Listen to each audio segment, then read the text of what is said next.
Good morning, everyone! How are you? How are you today? It's a sunny Wednesday. So, this time mga palangga, may gusto si ma'am i-share no ang mga pamangkutanon bala ka mga students ko, former students ko subong, nga sabto naton. Kaya actually, ginasupot-supot ko lang ni para damo bala ako ma-share. And of course, ang obrahon ni ma'am, mahatag advice. O, pamati na sa mga nag-send sang inyong mga questions diri kay ma'am, gaanta na hostisya. Either ina ba lang inyo problema, party sa subjects, party sa love life, kay crush, sa family, kag kung ano-ano pa nga mga sitwasyon ninyo. So, open si ma'am magsabat. I-chat lang ako ni PM si ma'am, di maguya-uya. And pariho, bala sa inyong research subject, taguon ta ang ngalan. Maybe we could give mga nickname ninyo kag lugar, pero hindi naton pag-iname. Hindi naton pag-iname ang mga real name nila incomplete. Hayo-hayo lang ah. So, kung gusto niyo mabalaan, stay tuned!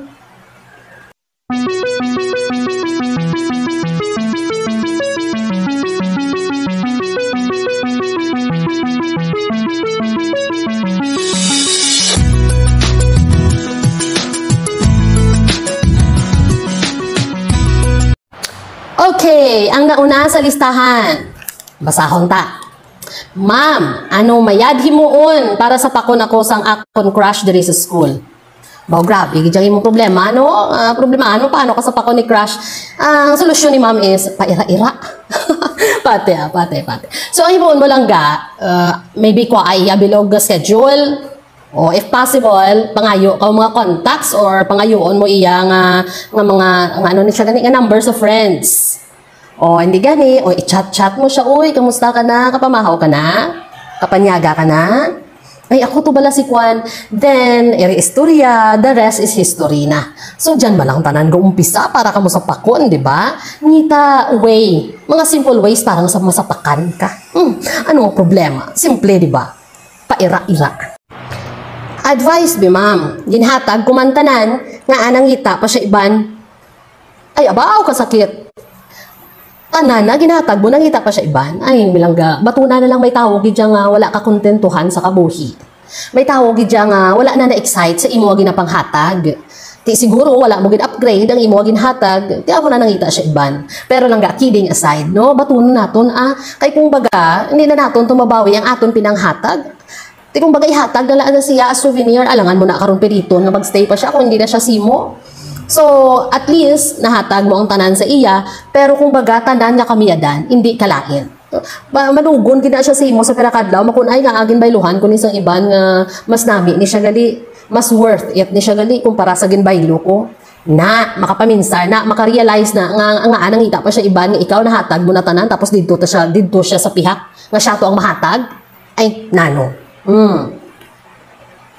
Anong mahambal mo, ma'am? Para maglawig pa ang amon relasyon. Ay, awaya siya pero para exciting. Selos-selos man kuno abi, para exciting. So, malawig na inyong relasyon lang kung everyday may gini-discover ka mo sa isa kag isa. Kung baga intindihan, ay lang, intindihon mo siya, intindihon niya man ka, maglisensya nga lang makadto ako sa amo, da pasugte. Basta sa miyad lang. Kahit kung ikaw maglisensya man ka na, nga, kung diin ka man makadto, pasugtan niya man ka, hindi nga, tama, ganit ka higpit. Ay, nobya pa lang gali, imo yan, o kuguon mo na. So, ano lang, ang simdanay lang mayad. And of course, intindihanay. Kaya kumbaga proper communication gidya ang makahelp para magdugay inyo relasyon. Kaya hindi magtulok sa iban, balaan mo nga may ara ka na sa tubang, hindi na magtulok sa iban, hindi na mangita iban. Tapos i-compare. Ay, gwapa to yung nubya ni ko, sa nubya ko, ay, na. Natural, hindi ka na malipay kung i-compare. Tandaan mo lang gagin, pili mo na siya tungod kay sa pananawan mo, unique siya, mo na imo na luyagan. Kag tungod nga, nanubya mo siya tungod or nanubyo mo siya tungod kay palangga mo siya. Hindi tungod nga para may i-display ka. Hindi tungod nga naira ka lang sa kabarkada, kay may nubiyato siya, ikaw wala. Okay? Awaya, pero para nga malawigin yung relasyon, kundi may istoryahan ka mo pirmi, di ba? So, patience is a virtue. Ma'am, nga failure ako sa imo subject, ay katunto. Kung na pamangkot, pabalan na, natural may rason, isa na fail ta ka. Ang pamangkot, may ginhatag ka, may record si ma'am. Grabe gid pati nung pamangkotadon nga failure, ari pa subong. Sige, bukadon ko karon sino ganito.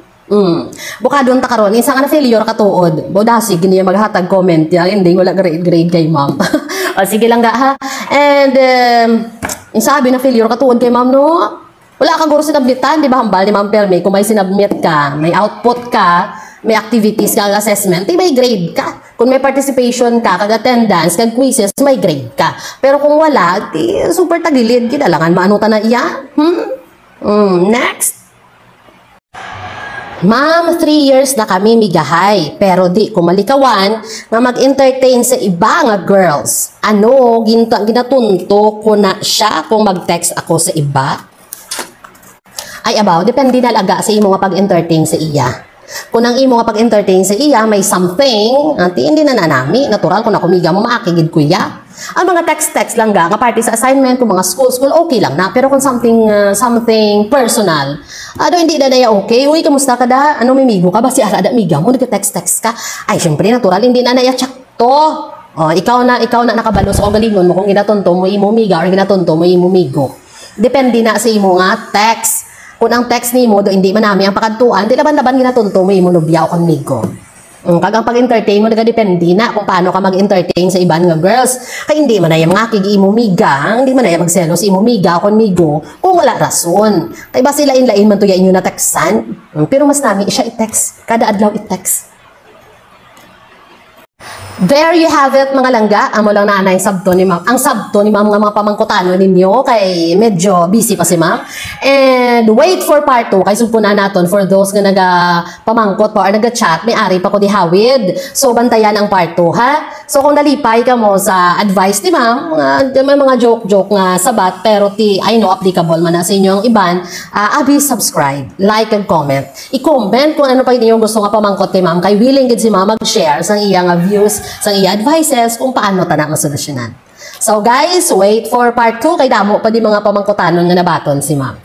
So for now, see you sa next vlog.